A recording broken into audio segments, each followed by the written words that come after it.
सोनी साहब, थोड़ा सा अपने बारे में बताइए कि कहाँ से बिलोंग करते हैं, कहाँ से ताल्लुक़ रखते हैं और कैसे इस शहर की तरफ रुख किया, क्या एक्टिंग हमेशा से करना चाहते थे? मैं वैसे कच्छ कौड़ाई से हूँ, मांडवी तालुका, डिस्ट्रिक्ट भुज। तो मैं छोटा था और मेरे पापा मुझे ले आए यहाँ उल्लासनगर हम रहते थे, जहाँ सब मेरे सिंधी भाई हैं। और वहाँ मैंने पढ़ाई की उल्लासनगर में, ज़्यादा तो नहीं पढ़ लिख पाया। तो मैं सबकी नकल किया करता था। मैं अपनी दादी पे गया हूँ, मेरी दादी भी सबकी नकल करती थी। तो जैसे मैं खेतों में काम कर रहा हूँ, जब गांव में खेतों में भी मैंने वो मूंगफलियाँ निकाली है, किसान का भी काम किया है, तो वहाँ भी मैं सबकी नकल करता था। फिर यहाँ मेरे सिंधी दोस्त थे उल्लासनगर में, मैं उनके पास नौकरी करता था। तो मेरा एक सेठ था परशुराम, उसके पास नौकरी करता था मैं। तो वो मुझे जिस तरह से कभी कुछ बोलता था तो मैं तुरंत उसकी नकल कर लेता था। तो वो मेरे को बोलता था, अरे इधर आओ, क्या करेंगे पगार लेके? बोला पगार तो चाहिए ना। अरे कल तो दिया था तेरे को पैसा, बार बार पैसे अलग के क्या करता है यार? तो बोला पिक्चर देखता है इसलिए तो तेरे को नहीं देखता है, पूरा पिक्चर में तू पैसा गवा देता है यार, ऐसा नहीं करो ना। और मुझे पिक्चर का बहुत शौक था, 12 से 3, 3 से 6, 6 से 9। मेरे पापा कभी कभी बोलते थे एक काम कर, तू थिएटर में ही सो जा, घर पे आता ही क्यों है? ये 4 पिक्चरें तो 4 शो तो देख लेता था। गणपति के टाइम, नवरात्रि उत्सव के टाइम, उस टाइम अगर आपको याद हो तो रोड पे पर्दे पे पिक्चर दिखाते थे। तो मैंने ज़्यादा करके धर्म जी की पिक्चरें मैंने थिएटर में कम और रोड पे ही ज़्यादा देखी, जैसे जुगनू, साजिश, लोफर, यादों की बारात, कहानी किस्मत की। तो ये सब पिक्चरें भी मैं देख के आता था। इतना मुझे मतलब पिक्चर का शौक था। और मैं एक का फैन नहीं था, मैं धर्म जी का भी फैन, मैं शत्रुघ्न सिन्हा जी का भी फैन, फिरोज खान साहब का भी फैन, और तो और महेंद्रू सेंधु जो थे एक एक्टर, मैं उनका भी फैन।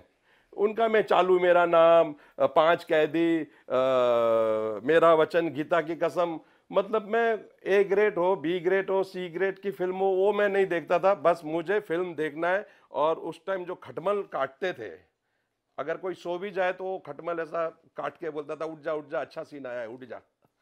तो और उस टाइम तो थिएटर एक मंदिर लगता था कि हम मंदिर में आके बैठे, इतना मजा आता था। और जैसे मैं पिक्चर देख के आया, जैसे मैं कालीचरण देख के आया, तो जब तक मैं किसी और हीरो की फिल्म नहीं देखता हूं तो शत्रुघ्न सिन्हा साहब मेरे अंदर है। हाँ, अभी आया हूँ कालीचरण फिल्म देख के, बहुत मजा आया। और सुना भाई कैसा है? साले जाके पिक्चर देखना है तो कालीचरण देखना, और कोई मत देखना, समझे? अब मैं फिल्म देख के आया फिरोज खान साहब की कुर्बानी। तो अब शत्रुघ्न सिन्हा जी चले गए, अब मेरे अंदर फिरोज खान साहब है। भगवान तो हो नहीं सकते, इंसान तो लगते नहीं, और शैतान से मैं नहीं डरता। मुझे 2 नंबर जाना है, नेहरू चौक। क्या पैसे लोगे? तो रिक्शा डालता है, ए सीधा बात कर। मैं हमेशा ऐसी बात करता हूँ, चलना है तो चल, वरना रास्ता ना। हाँ।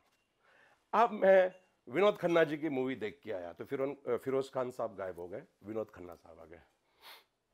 लगता है बहुत दिनों के बाद मिला है, चल यार आज कहीं घूमने चलते हैं। क्यों, मेरे साथ चलने का मूड नहीं है तुझे? अरे यार, बोले अभी विनोद खन्ना का देख के आया, पिक्चर है ना, अभी विनोद खन्ना का देख के आया।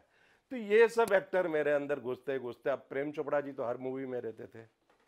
जैसे राजेश खन्ना जी की भी देखो तो प्रेम चोपड़ा जी हैं, अमिताभ बच्चन जी की देखो तो उसमें प्रेम चोपड़ा जी है, तो एक विलेन अपने आप। और मैंने फिर मिमिक्री शुरू की।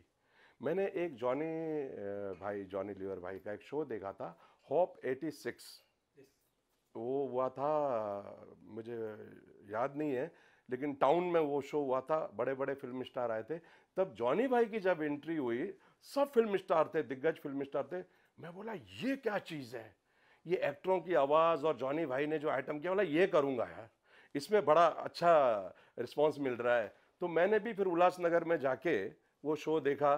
तो मैं कुछ एक्टरों की आवाज़ गणपति में निकालना शुरू किया, तो कोई 10 रुपया 20 रुपया टिप देता था। और जब मैं दूसरे दिन उसी मोहल्ले से गुजरा, अरे इधर आ, कल यार तूने क्या एक्टर लोग का आवाज़ निकाला यार, आवाज़ कहाँ से निकालता है ये बता यार।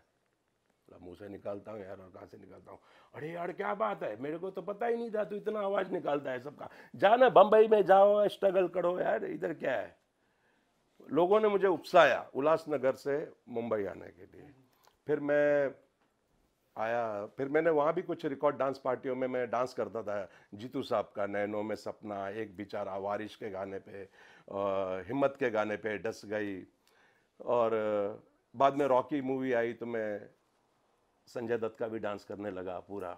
तो लोगों को लगा अरे यार ये तो संजय दत्त भी कर रहा है एकदम। फिर मेले मलाखड़े में हम करते थे 2 रुपये में 3 गाने, क्योंकि मुझे इतना शौक था कि पढ़ाई वढ़ाई मुझे कुछ नहीं चाहिए, यही करना है मुझे बस। क्योंकि पब्लिक का प्यार भी मिलता गया, और जो मैं बनना चाहूँ वो लोगों को मैं दिखा, मतलब लोगों ने देख लिया, वो गॉड गिफ्ट ऊपर वाले की मेहरबानी है। बस करते करते मैं फिर रिकॉर्ड डांस पार्टी, त्रिमूर्ति एन पार्टी, नीलकमल पार्टी, कुमार सोनी ऑर्केस्ट्रा, फिर मैं बम्बई आया विद्या विहार। विद्या विहार आया मैं, मेरा मौसा था बाबूलाल कमावत, और मेरे चाचा थे जमुना दास सोनी। उन्होंने बहुत सपोर्ट किया। वहाँ मेरी मुलाकात फिरोज से हुई, और हमारी जो दोस्ती आज 25 साल तो हो गए हमारी दोस्ती को, आज भी हम साथ में काम कर रहे हैं। और हम सोचते थे यार हम पर्दे पे आ पाएंगे, हम टीवी में आ पाएंगे। फिर मैंने और फिरोज ने रिन 1 2 3, सचिन जी डायरेक्टर थे, और प्रोड्यूसर निर्जा गुलेरी थे उनके, उसमें हमने काम किया। ये अमिताभ बच्चन बने तो मैं प्रेम चोपड़ा बना। तो हमें मज़ा आने लगा कि यार जो हम पर्दे पे देखते थे किरदार आज हम वो खुद कर रहे हैं, है ना। तो बस करते करते फिर एक बूगी वूगी आया जिसमें मैंने एक डांस किया था, कितना मज़ा आ रहा है।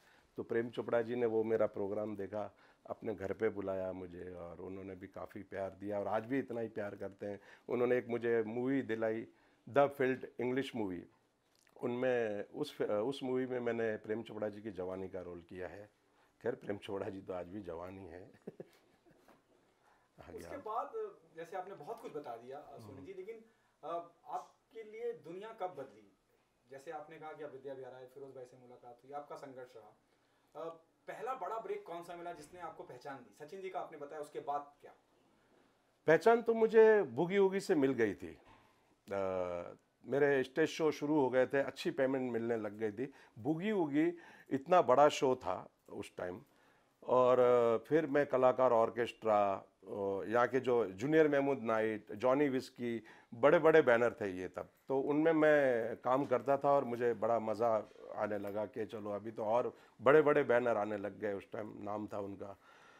तो मुझे ज़्यादा जब मज़ा आया, आपने पूछा, जब प्रेम चोपड़ा जी ने मुझे अपने घर पे बुलाया और उन्होंने मुझे आशीर्वाद दिया कि आप मेरी एक्टिंग करो, बिंदास करो, तो वो मेरे लिए सबसे बड़ी खुशी थी उस टाइम के आज जो मेरी पेमेंट मिल गई मुझे। फिर ऐसा भी दौर आया कि 10 साल मेरे पास काम नहीं था, एक दौर चेंज हो जाता है। 10 साल में मैं हिल गया जगह से कि ये क्या हो गया, ऑडियंस चले गई, सब, बोला क्या करूं। फिर मैं वापस सोचा कि मैं अपने आप को न्यू बना डालूं, कि मैंने ज़िंदगी में कुछ नहीं किया है। अगर ये मैं नशा रखूंगा, अगर बच्चन साहब जंजीर पिक्चर का नशा रखते तो आज वो मूवी नहीं करते। ऐसे कई स्टार है जो एक ही फिल्म का उनको नशा इतना हो जाता है वो दूसरी तीसरी पिक्चर में फिर आते नहीं। मैं बोला वो जो किया उसको हटाओ, उसको मैंने डिलीट कर दिया। वो बोलते हैं ना क्या, कार्ड निकाल के फेंक दिया, मैं न्यू कार्ड डाला, बोला इसमें भरूंगा सब। फिर मैंने ऑडिशंस देना शुरू कर दिया, जाके 50 लोगों में बैठता था तो कुछ लोग पहचान जाते थे जो न्यू लड़के हैं लड़कियां, अरे आप भी ऑडिशन दे रहे हैं? बोला हाँ क्या करूं, देना पड़ेगा।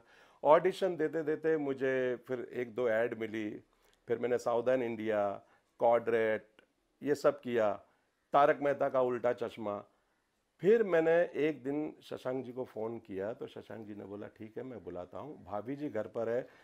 मैंने देखा और मुझे फिरोज़ ने अपने घर पे ये एपिसोड दिखाया था, तो बोला यार ये तो बहुत अच्छा सीरियल है, इतना कॉमेडी है ये। तो फिर शशांक जी ने मुझे बुलाया और बोला क्या क्या रोल करोगे? तो मैंने बोला क्या करूँ मैं? बोला प्रेम चोपड़ा ही करो। मैं बोला अभी पता नहीं, लुक लाइक, नहीं नहीं, बोला अभी कॉर्पोरेट का ज़माना है, तुम करो यार। एक सीन के लिए मैं गया था, तो वहाँ मेरा जो एक सीन हुआ उसके बाद मुझे फिक्स कर दिया। और आज मैं 6 साल से भाभी जी घर पे है सीरियल कर रहा हूँ, और मैं सबका शुक्रगुजार हूँ। हमारी प्रोड्यूसर बेनिफर कोहली जी, संजय कोहली जी, राइटर रघुवीर शेखावत जी, मनोज संतोषी जी, राजन वागदारे जी, शशांक बाली जी, सबका मैं शुक्रगुजार हूँ। पूरी टीम का भाभी जी घर पर है। वापस मुझे प्लेटफॉर्म मिला और मेरी वापस पहचान बन गई। 10 साल में बैठा था, यहाँ से आके वापस अभी सब अच्छा चल रहा है। अच्छा, हाँ सोनी जी लॉकडाउन का वक्त कैसा रहा? एक आपने बताया 10 साल का हाँ एक गैप हुआ और फिर इस कुदरत ने, भगवान ने, ईश्वर ने पूरी दुनिया को ऐसे मकाम पे लाके खड़ा कर दिया जहां हम एक दूसरे से मिल ही नहीं पाए। वो दौर कैसा लॉकडाउन रहा? से ऐसा हुआ कि लॉकडाउन होने से 8 दिन पहले मैं गांव चला गया था अपने बीवी बच्चों को लेके। मैं बोला चलो थोड़ा घूमेंगे। अब वहाँ जैसे गया और 3 दिन 2 दिन शायद हुए नहीं थे, 2-3 दिन में ही लॉकडाउन हो गया। अब वहाँ तो हमारा घर होके भी घर नहीं था। घर इस गुरु का दर, घर अपना घर होता है। लेकिन 2.5 महीना मैंने अपने गांव में काटा परिवार के साथ। तो वहाँ मेरे एक दोस्त अमित सोनी, उन्होंने मुझे बहुत हेल्प की और अपने घर पे रखा उन्होंने 14-15 दिन और अपना परिवार जैसा रखा। तो खैर वो लॉकडाउन तो पूरे देश के लिए ही बेकार गया है, मैं अकेला थोड़ी हूँ इसमें, काफ़ी लोग जुड़े हुए हैं उस लॉकडाउन से। फिर मैं वापस आया जून में, मार्च में गया था, जून में आया और जुलाई से हमारी शूटिंग चालू हुई है। ये कितनी खुशी की बात है, शूटिंग चालू हो गई, वापस सब कुछ ट्रैक पे। जब मुझे पहला कॉल आया, कॉल टाइम आया 2 जुलाई को कि कल आप 8 बजे आइए और मुझे 5 भेजी गई, उस टाइम थोड़ा कड़क था लॉकडाउन। तो मैं रात भर सोया नहीं कि मैंने सोचा नहीं था कि क्या होगा, ये कब शूटिंग चालू होगी, क्योंकि ऐसा माहौल बन चुका था कि घबराहट होती थी। और बोला कल शूटिंग पे जा रहा हूँ, रात भर नहीं सोया मैं खुशी के मारे कि वापस मेरा काम चालू हुआ, गाड़ी पटरी पे आ रही है।